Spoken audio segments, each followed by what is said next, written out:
friends, I'm Ed Sanders, and joining me in my woodshop today is my good mate, Mr. Johnny Littlefield. Hey, gang. How we doing, bruv? I'm well. How are you? I'm doing very well. Now, you Excellent. probably recognise our beautiful faces from what we do on our normal day job, which is building a house in a week for deserving families. On Sunday nights. However, what brings us here today is some great technology being offered up by the wonderful men and women of Jet in the realm of shop dust vacuum collection systems. Right. But before we discuss that, the big man here is going to give us a brief history of that wonderful piece of machinery called the shop dust vacuum collector. Exactly. Not too many years ago, in order to clean up your shop, you grabbed a broom and a dustpan. Oh, I remember those days, bruv. Sweeping up all the sawdust, the back-breaking work. You couldn't be productive with your own You wood. remember those days? When was the last time you took a broom to your shop? Look at What are this you place. talking about?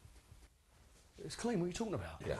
Well, rather than dealing with the nuisance of cleaning up your shop, voila, in rests the age of the dust collection system. Ah, glorious day, bruv. I remember it all too well. It's just amazing. You remember that? Yeah, I was obviously a lot younger than you. You're older than me, probably a better memory. Easy. Well, it was a very simple process. You just plugged the machine into the machine that you were using, and it evacuated all the wood chips into a convenient container. Now, a great example of that, guys, is the machine you see standing before us, the cloth vacuum system. Now, what this basic machine done was, it's like you said, the chips get vacuumed up by the help of the impeller, and then they get dumped into the lower container. However, Johnny, and it's a big however for me, the top bag did a lousy job of filtering the exiting air.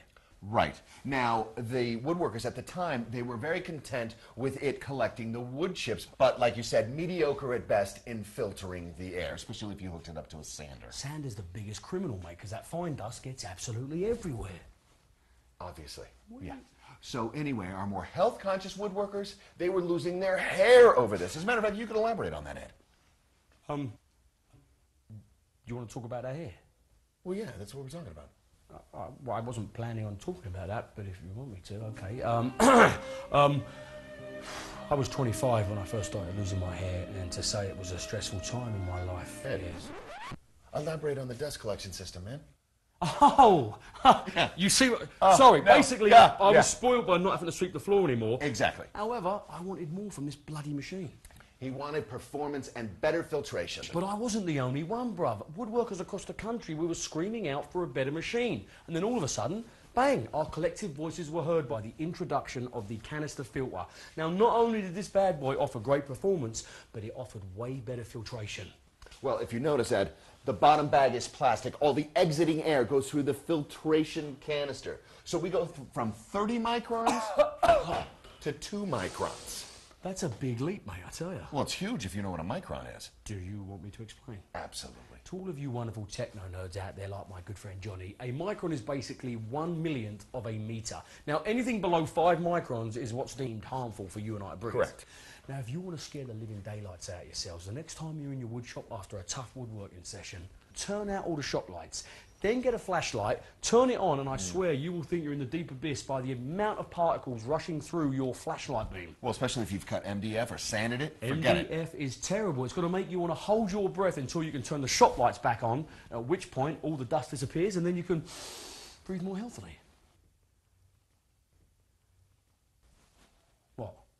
Ed, do you honestly believe by turning on the lights all the dust disappears? Absolutely not. Okay, well, I think Ed has officially flipped his wig. No, right now. no, I don't wear a wig. I've never worn a wig in my life, America, never. So, Johnny, tell us, where are we at the moment with technology? Okay, this machine. Yeah. We collect wood chips. Check. We filter the air. Check. Job done. Let's go. No. See, there's something really annoying about this. Well, what? Well, I just have to demonstrate what I'm talking about here. Okay. Okay, so lose this machine. Right. And grab that one right there, Ed. Okay, bruv. Bring in the new machine. Perfect. Okay, bruv, one new machine. Okay, turn it on. Okay. Okay. And I think you can illustrate what's going on in the bag there, Ed. Illustrate? Yeah. What? Like a drawing? I haven't done a drawing. Oh, no. Demonstrate what's going on. Oh, right. Okay, so the chips are turning around like a tornado. Exactly. Right, in the bottom bag. However, that's not the problem. The problem is they get sucked up. Right. Built a canister above. Okay, so let's let this machine run for 20 minutes and we'll check the filter. Right, okay, so what's that machine for? Same machine, right? Exactly. All right, so it collects wood chips. Yeah. filters the air. Check. But the major difference is the Vortex cone. The Vortex cone. That's like something out of a movie. What? Stay away from the Vortex cone. No. Because it collects wood chips. It filters the air. It still does the tornado thing. But what the Vortex cone does, it eliminates 98% of the wood chips going into the canister, thus not clogging the filter. Love it, bro. Okay, so I need to see both of these filters.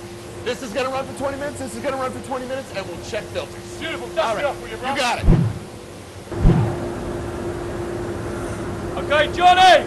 Johnny, wake up, bro. 20 minutes is up. What do we do? Okay, turn off your machine and unscrew your canister.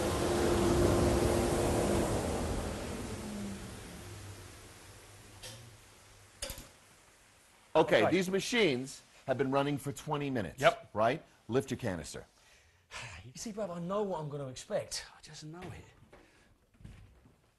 You see, this is just peachy, brother. It's exactly what I'm talking about. You spend all that time separating the wood chips and filtering the air, only to have to breathe it all when you've got to declog the filter. It just winds me up. Well, check this out. That's what I'm talking about, bruv. I mean, look at it. It's like night and day. They're the same machine. Same machines with the introduction of the Vortex cone. I love the Vortex cone. Even more so for the fact, do you know how much time and money the average woodworker is going to save because they don't have to stop down building to go across to their dust collector to declog the filter? Those woodworkers, they don't have to breathe that stuff. I'll tell you what, mate, this is absolutely fascinating. Now, let me ask you this. Do you think this is going to become a watershed issue on dust collectors in the future? Well, I don't see how it won't, because what we saw with the advent of the dust collector, the fine filter, now this. Now with the introduction of the Vortex cone, it's going to make this machine act like a two-stage machine. Loving the Vortex cone. Just saying it is beautiful. So let me ask you this. Do you want to go make some chips? Chips, French fries. No. Food. Wood chips. Oh, yeah, sure. Your shop or mine? Mine's cleaner. Yeah, but we're going to clean my shop first, yeah? Because, you know, it's just rude.